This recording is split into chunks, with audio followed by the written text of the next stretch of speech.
Hello everyone, I'm the student of life, a student of life, so let's get to learning. Today our topic is the data I have gathered on the eastern cottontail rabbit sightings for this year and comparing it to last year's data. Last year I had a part at the end of the rabbit presentation going over rabbit sighting data.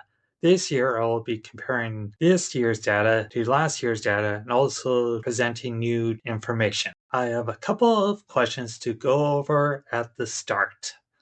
First, how are the cottontail sighting numbers compared to 2024's numbers over the same period and per month? Second, what conclusions can one draw from this data? I will attempt to answer these questions during the presentation. Next, what have I done the same? My walking partner and I counted rabbit sightings both during and not during our walks. I noted these down and then added these numbers to a spreadsheet under the time slot at the point when we saw them, and I compared data between different months, days, and weeks. I had each week start on Monday and end on Sunday. An example from 2024 is over to the right. This one, however, shows the data from March to October.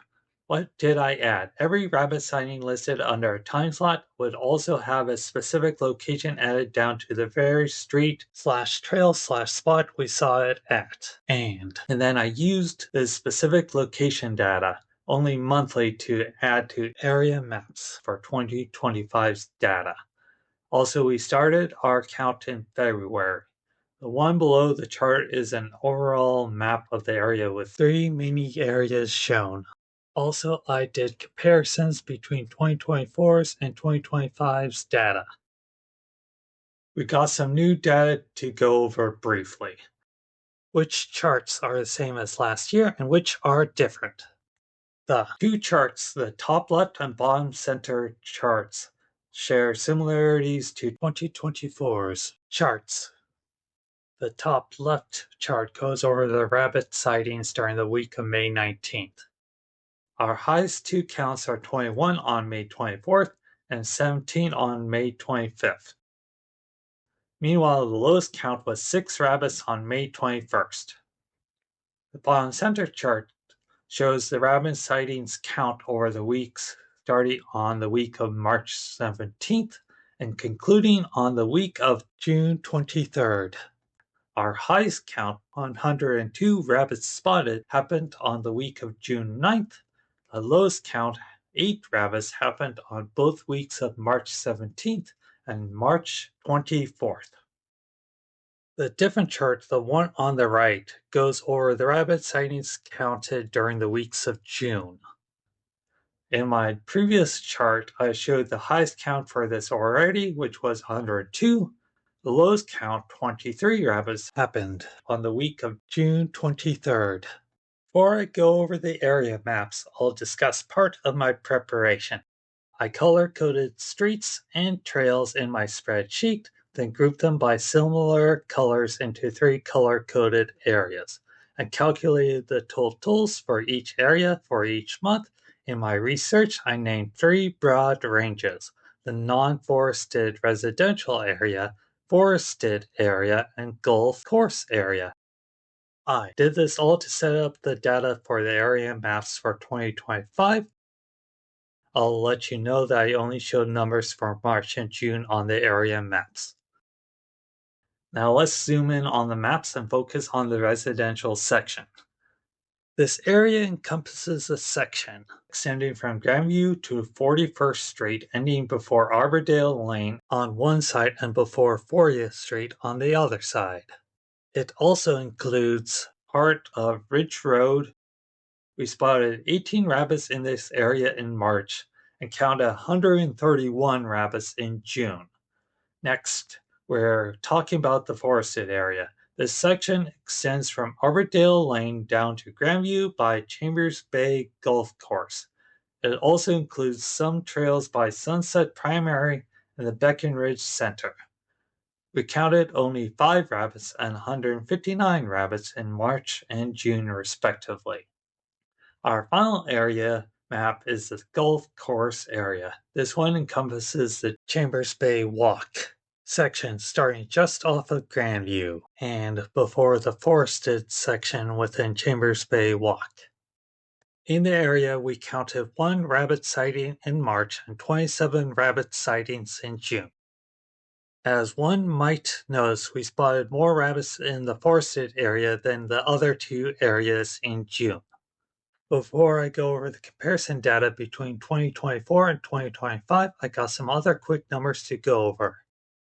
In April, we counted 51 cottontail sightings in the residential section, 34 sightings in the forested area, and 0 sightings in the golf course area.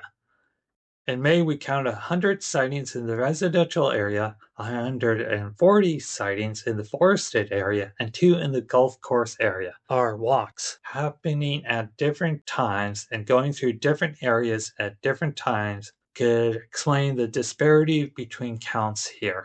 After a point, we were fairly consistent at starting our walk within the 7 a.m. time slot. If I did time slots based on every 30 minutes, the start times would be more apparent.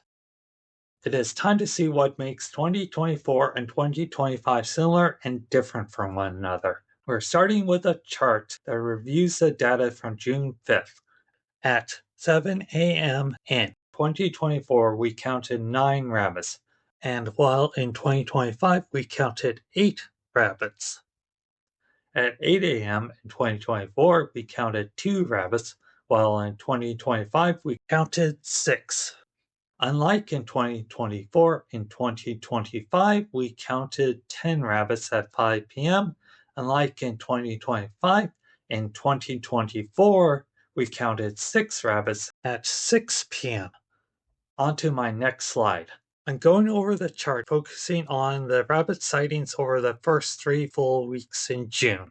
We counted more rabbit sightings in 2025 than in 2024 during the first 3 full weeks of June.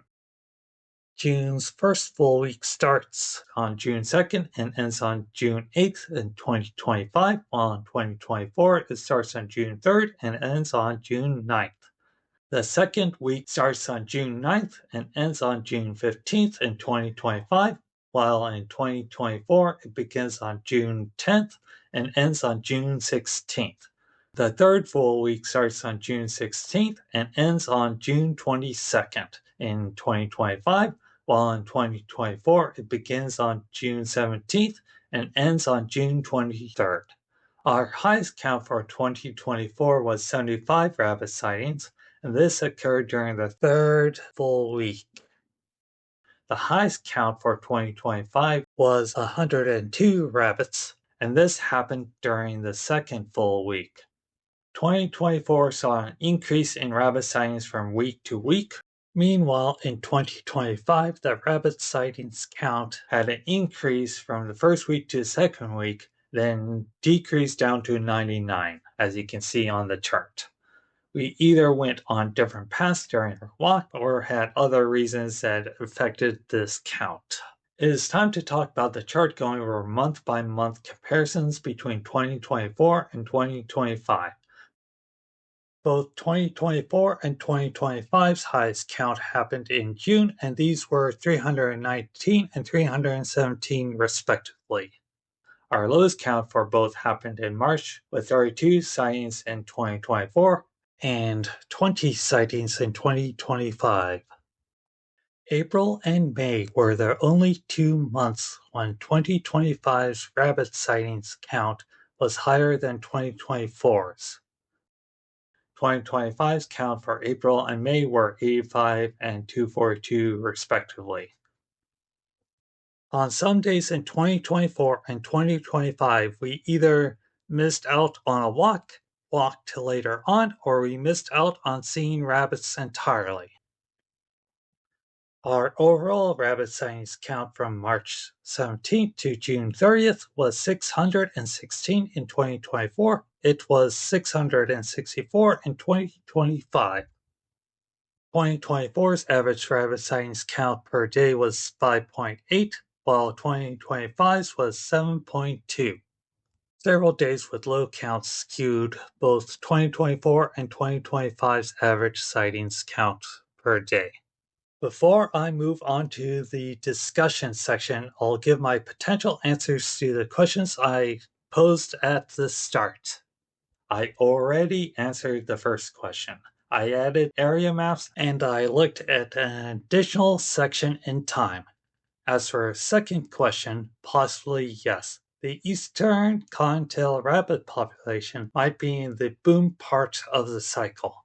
There are no super low numbers yet. Also, their numbers weren't high in 2025 at the start because of various reasons, such as predation, weather, a potential lack of food, vehicles, etc. On to the discussion. First, are there other factors that influenced the change in the count aside from going out at different times? I say it is possible there were other factors. Maybe there was more vegetation to eat this year than last because of people planting gardens, some plants growing in quicker, and so forth. Or the individual rabbit does something different from others in the same area. This could explain why we sometimes saw 10 rabbits at one time before it was dusk. Second, how many rabbit sightings do I consider unique? For a conservative estimate, I would say possibly between 21 and 60, while a more generous estimate would be around 100 to 200 rabbits. It could be higher or lower than that. What are some things I could do differently? Aside from getting the go-ahead and tagging rabbits, I would take more pictures of them to learn how to identify individuals. I, however, don't think this would be very effective. I have one last question to pose here, and one that might be interesting to look into. How do individuals' rabbit schedules in quotation marks differ from one another? Why do certain rabbits come out at the times they do? Is it because of other creatures flushing them out? Or is it for other reasons based on that single rabbit's instincts or based on what they learned from watching other rabbits?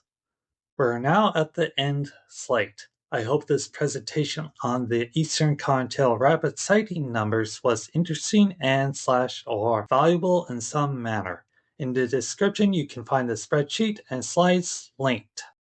I leave you all with one last piece of advice. As the world keeps on turning, one can keep on learning. Thank you for tuning into my presentation, and goodbye.